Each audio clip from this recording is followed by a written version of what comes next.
Magandang araw po. Itago niyo na lang ako sa pangalang John. Isang pulis sa Metro Manila. 31 anyos. Chinito, binata. At ang bisyo ko lang ay bahay-serbisyo. Pagbubuhat sa gym. At minsan sumasali ako ng mga bodybuilding contest kaya talagang habulin ako ng babae. Maayos ang pamumuhay namin. Halos wala na akong hihilingin pa, lalo na't medyo may kaya ang pamilya ko. At meron kaming 4 na pintuan na paupahan at mineral water station sa lugar namin. Kadalasan, hindi sa pagyayabang, babae na talaga ang nanliligaw at lumalapit sa akin. Pero hindi ko itatanggi na marami na rin akong niligawang babae. Hindi para seryosohin sila, kung hindi niligawan ko sila para makatabi ko sila sa kama.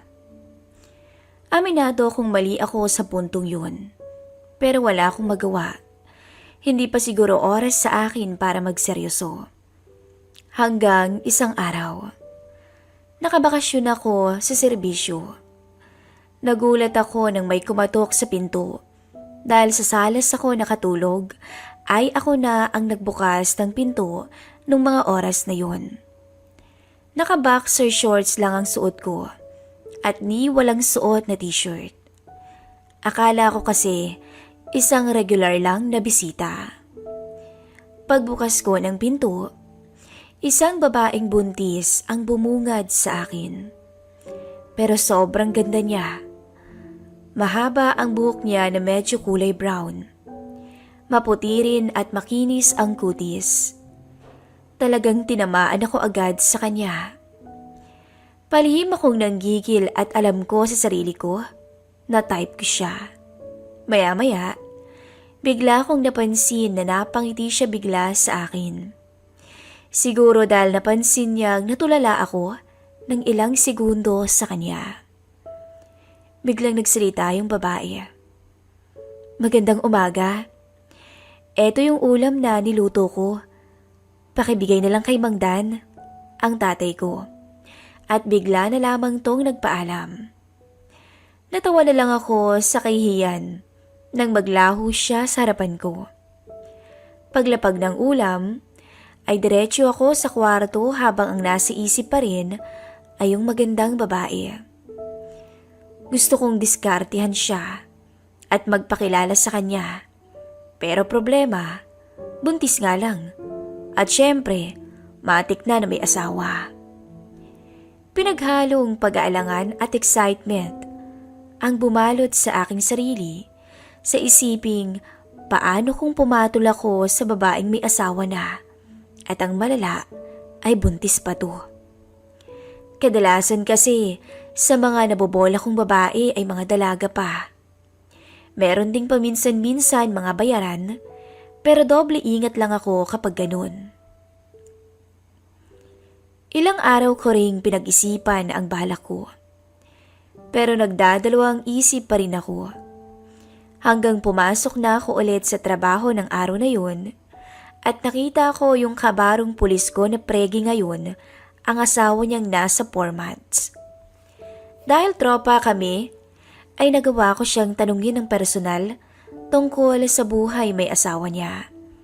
Pati na rin sa usaping kama. At nagulat ako sa sinabi niya na active pa rin silang mag-asawa tuwing gabi kahit 4 months nang pregnant ang misis niya. Hanggang 9 months pa nga daw yung iba. Pero siya daw, hanggang 7 months lang daw. Dahil natatakot din daw siya baka may mangyaring masama sa baby nila. Tapos, biglang bumulong siya sa akin na mas ganado daw ang mga babae pag pregi. At kung natatakot daw ako, pwede namang daanin sa mahinahon at malambing na pakikitungo. Doon ako nagkaroon ng idea na parang gusto kong ituloy ang lahat ng nasa isip ko noong nakaraang linggo. Isang araw, day off ko. Bigla akong kinatok ng tatay ko sa kwarto. Tulungan ko raw yung bagong umuupa sa amin dahil nag-leak daw ang lababo nila. Medyo may konting alam ako sa pagkukumpuni ng may mga leak na pipe. Kaya dumiretso na ako sa paupahan namin. Normal sa akin ang nakaboxer lang at sandong puti pag nasa bahay lang. At kahit sa may lugar namin, dahil tiwala naman ako sa itsura ko. Hindi naman ako yung pulis na malaki yung tiyan. Dumiretso ako sa bahay ng umuupa sa amin at kumatok.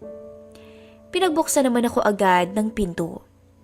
Hindi ko inaasahang bumungad na naman sa harapan ko yung type kong misis na nagdala ng ulam sa bahay noong nakaraang linggo. Pinatuloy niya agad ako at tumungo kami sa hugasan kung saan nag-leak yung lababo nila. Dahil professional naman ako, ay pinilit kong hindi gumawa ng kalokohan at tumulong lang talaga ang iniisip ko. Agad kong kinumpuni ang lababo hanggang biglang lumakas ang leak dahil nagkamali ako. Parang naligo tuloy ako sa maruming tubig na tumatagas. Halos mabasa yung buong sando kong puti at naging kulay itim sa dumi. Pero kahit ganun, pansin kong pumakat sa sando ko ang abs ko. Medyo naging sagabal na to sa akin, kaya't kahit ayokong tanggalin, ay tinanggal ko to. At doon ako nagulat. Dahil nanunood pala sa akin, ang babaeng buntis. Medyo nahiya ako, pero tuloy ako sa pagkumpuni. At sabay salita siya sa akin na nahihiya daw siya. Pero papalitan na lang daw niya yung sando ko na malabo nang maibalik sa dating kulay. Nagkausap kami at natanong ko kung bakit mag-isa lamang siya sa bahay nung araw na yun. Kwento niya na may kasama naman siya. Kapatid niyang babae, ang kaso ay naggrocery kaya hindi ko naabutan. At yung mister niya, seaman daw at kakasampa lang ng barko. Doon natigil ang simpleng kwentuhan namin. Nagpatuloy ulit ako sa pagkumpuni hanggang sa pinaabot ko sa kanya yung pandikit sa may lamesa para di na ako tumayo dahil hawak ko yung pipe at para masuportahan yun ay nagpatulong din ako sa kanya. Siya ang nagdikit habang hawak ko yung pipe na kumukonekta sa isa't isa. At habang ginagawa namin yun, ay halos magdikit na kaming dalawa. Hindi ko maiwasang hindi mapasulyap sa katawan niya. Lalo na nang bahagyang napayuko siya sa harapan ko.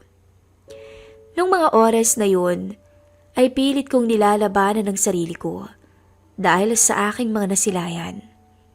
Pero pagtayo namin, ay di inaasahang nahalata niya na tinamaan ako sa kanya nung mapansin niya ang harapan ng boxer shorts ko.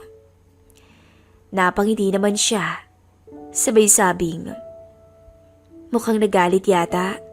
Sorry ah." Wika niya sa malambing na tono, sabay iwas ng tingin sa akin.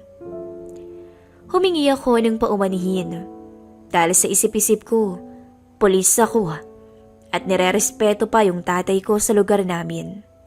Tapos baka masabihang bastos pa ako o masyado akong mahilig. Agad niyang tinanggap ang paumanihin ko. Sabay balik ng tingin sa akin at bigla akong nagulat sa reaksyon niya nang tumitig bigla to sa katawan ko. Lumapit to sa akin, sabay haplos sa aking braso pababa sa abs ko. "Salamat nga pala sa tulong ah. Ikaw ba? Baka gusto mong matulungan din kita sa ibang paraan." Nangaakit na boses niya na unti-unti nang lumuhod sa harap ko kasabay ng pagbaba ng boxer ko. Napakagatlabi na lang siya ng mga oras na yun. Sabay balik ng tingin sa akin tsaka siya ngumiti. Hindi na ako nakasagot pa dahil alam kong sa puntong yun ay handa na akong sumugal sa isang babaeng kasal na. Napangiti na lang din ako sa kanya Kahit medyo malakas ang tibok ng puso ko, ay napapikit na lang ako nang tuluyang suklian niya ang tulong na binigay ko sa pag-aayos ng lababo niya kanina. Doon ko na napagtanto na mas mahusay talaga ang mga babae na may mga asawa na pagdating sa usaping ganun. Maya-maya, hinayaan niya akong mag-shorts at agad siyang kumuha ng t-shirt para mapalitan daw yung sando ko na nabasa. Pareho kaming nagkangitian at akala ko yun na ang huli nang bigla siyang nagsalita na kung pwede daw ako mamayang gabi na hindi ko naman tinanggihan. Ngunit tinanong ko muna siya, baka may kasama siya mamaya. Sabi naman niya may trabaho at night shift ang kapatid niyang nurse. Nagpalitan kami ng number ng cellphone para ite-text daw niya ako pag umalis na yung kapatid niya. Umuwi na ako sa bahay, tsaka niligo at nagpahinga. Dahil mukhang matutupad na nga ang matagal kong ninanais ng ilang linggo. Kinahapunan, nag-gym pa ako. Kahit medyo hirap ako dahil sa pagod. Pagka-uwi, nagpahinga at naghintay ako ng text hanggang 9 p.m. nang biglang tumunog ang cellphone ko. Hi. Text niya na mukhang nakikipagkilala at nilalandi muna ako. Sinakyan ko naman. Ilang saglit pa siguro, 9:30 ng gabi, ay bigla siyang nag-text ulit. Punta ka na rito sa bahay. Dali-dali akong nagpunta. Pagkakatok ko, ay agad bumukas ang pinto at agad niya akong pinatuloy sa bahay nila. Sabay nagtungo kami sa kwarto niya. Nung sandaling yon, nakapantulog siyang nightist na itim na pangpregi. Ako naman ay walang hiya-hiya na itinilapon agad ang lahat-lahat ng suot ko sa sahig sa sobrang excited. Siya naman ay todong kagatlabi. Sabay baba ng nightist niya. Napakakinis at nakakabaliw ang ganda na aking nasilayan. Bigla itong umisi, sabay lapit sa akin at sinabing, "Inuunahan na kita. Buntis ako, kaya konting ingat ha."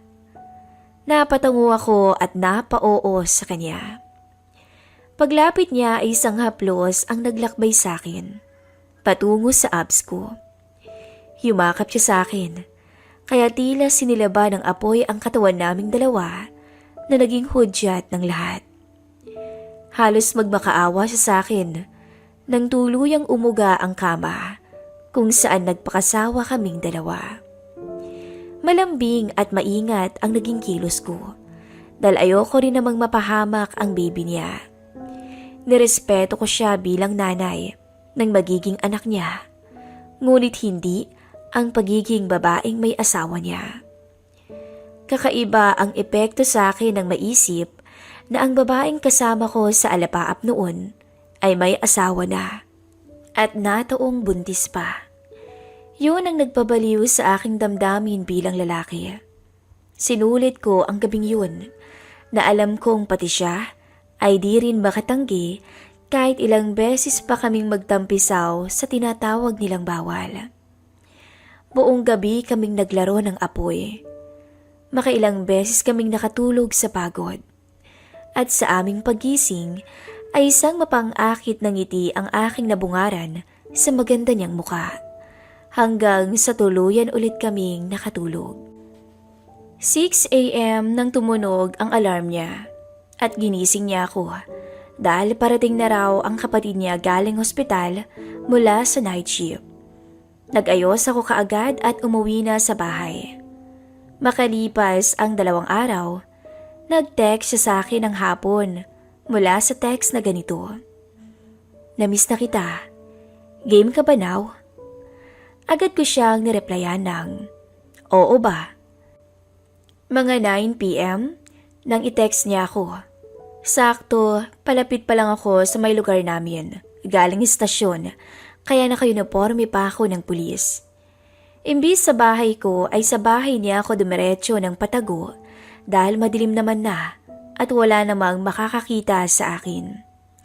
Pinarada ko yung motor ko sa tropa kong kapitbahay at maingat akong tumungo sa bahay ni Clara. Hindi niya tunay na pangalan. Pagbukas niya sa akin ng pinto, nagulat siya na may pulis sa harapan niya. Doon pa lang niya nalaman na pulis pala ako. Doon ko rin nalaman ng gabing iyon na noon pa raw ay pangarap daw niyang pagsawaan siya ng isang pulis na katulad ko. Simula noon, minsan ay naka-uniforme ako ng pulis na pagtaas lang habang abala kami sa kama. Natigil lang ang patagong relasyon namin ni Clara nang makaipon sila ng asawa niya at lumipat sila sa isang subdivision na medyo may kalayuan na sa amin. Pero bago siya umalis, ay nagkita muna kami sa isang hotel at doon kami inabot ng madaling araw. Nag-usap na kami na yun na ang huli at bilang paalam na rin. Matamis na ngiti ang nasilayan ko sa maganda niyang mukha bago magpaalam. Yun ang isa sa di malilimutan kong karanasan bilang isang lalaki.